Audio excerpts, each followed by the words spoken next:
दोस्तों, स्वागत है आपका हमारे इस नए वीडियो में। इस वीडियो में हम आपको बताएंगे एसी से जुड़ी सभी जानकारियाँ। तो चलिए जानते हैं एक एसी को लगाने में तकरीबन कितने रुपए लगते हैं, एक एसी कितनी बिजली बिल खाती है और एसी को किस दिशा में लगाना चाहिए, कहाँ लगाना बिल्कुल सही है। तो चलिए दोस्तों स्टार्ट करते हैं। हमें एसी को दीवार के उस दिशा में लगाना चाहिए जहाँ से एसी की हवा सीधा हम पे ना आए।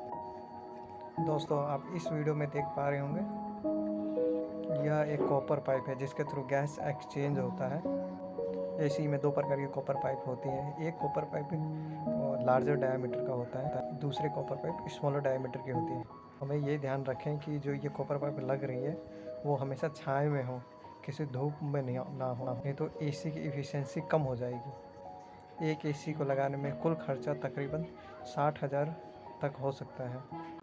दोस्तों, इस वीडियो में जो आप कॉपर वायर देख रहे हैं वो कुछ इस तरीके से लेवल होना चाहिए ताकि जो गैस एक्सचेंज होए वो पूरी इफ़िशेंसी के साथ हो सके। अगर इस कॉपर वायर का बल ऊपर नीचे होगा तो गैस का इन और आउट की इफ़िशेंसी काफ़ी कम हो जाएगी। इस बात का आप ख़ास तौर पे ध्यान रखें।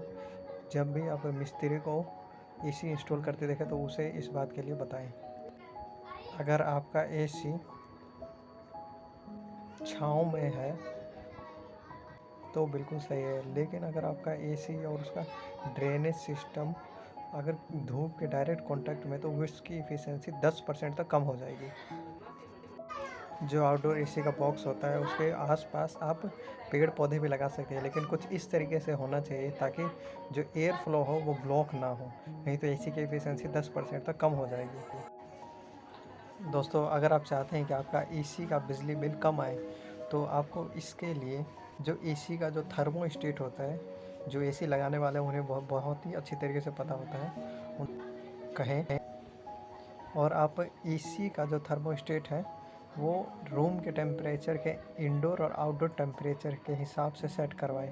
इससे बिजली की बिल की बचत होगी। जो एसी का थर्मोस्टेट है वो आपको किसी टीवी या फिर किसी लैंप के पास नहीं रखना है, क्योंकि इसके अंदर से जो हीट निकलती है वो एयर कंडीशनर को लंबे समय तक काम करने के लिए मजबूर करेगी, जितनी कि हमें ज़रूरत भी नहीं है। दोस्तों, एसी के यूनिट फिल्टर को हमेशा चेक करते रहें और कम से कम महीने में एक बार उसे रिप्लेस करें या क्लीन करें, जिससे कि एसी की कूलिंग करने की एफिशिएंसी बढ़ जाएगी। आप जिस कमरे में एसी लगवा रहे हैं उस कमरे को अच्छी तरह चेक करें, कहीं एयर सर्कुलेशन तो नहीं। जहाँ भी एयर सर्कुलेशन है उसे सील करें ताकि जो ठंडी हवा है वो घर में ही रहे और गर्म हवा सिर्फ एसी के डक्ट के थ्रू बाहर निकले, जिससे कि टेम्परेचर लंबे समय तक मेंटेन रहेगा। दोस्तों, एसी को हमेशा किसी प्रोफेशनल मिस्त्री के थ्रू लगाना चाहिए। एसी लगवाते समय इस बात का खास ध्यान रखें कि रूम के हिसाब से एसी हो। अगर या रूम छोटा और एसी बड़ा, फिर रूम बहुत बड़ा और एसी 1 टन का नहीं होना चाहिए, दोनों मेंटेन होना चाहिए। एसी लगवाते समय उसके एयर डक्ट को ज़रूर चेक कर लें, क्योंकि आजकल कुछ नए एसी ऐसे आ रहे हैं जिसके एयर डक्ट एयर फ्लो अच्छी तरह नहीं कर पा रहे हैं, जिससे कि आपको नुकसान हो सकता है, बिजली की समस्या हो सकती है और ज़्यादा बिजली बिल आ सकता है।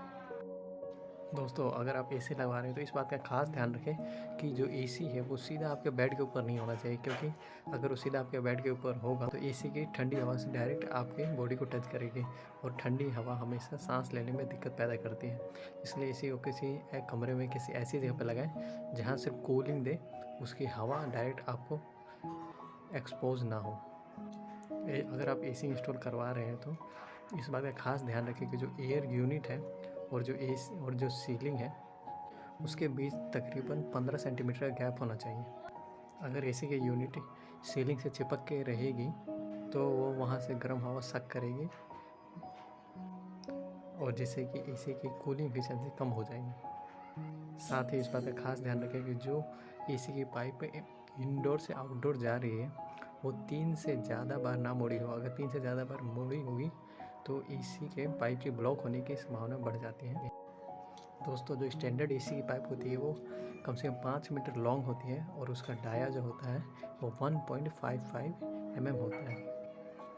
फुल एयर सर्कुलेशन के लिए यूनिट और वॉल के बीच का गैप जो होना चाहिए वो 200 सेंटीमीटर होना चाहिए और टॉप से तकरीबन 30 से 50 सेंटीमीटर होना चाहिए।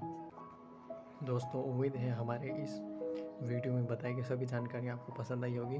ऐसी जानकारी के लिए हमारे चैनल को लाइक करें, सब्सक्राइब करें और हमारे साथ जुड़े रहें। धन्यवाद।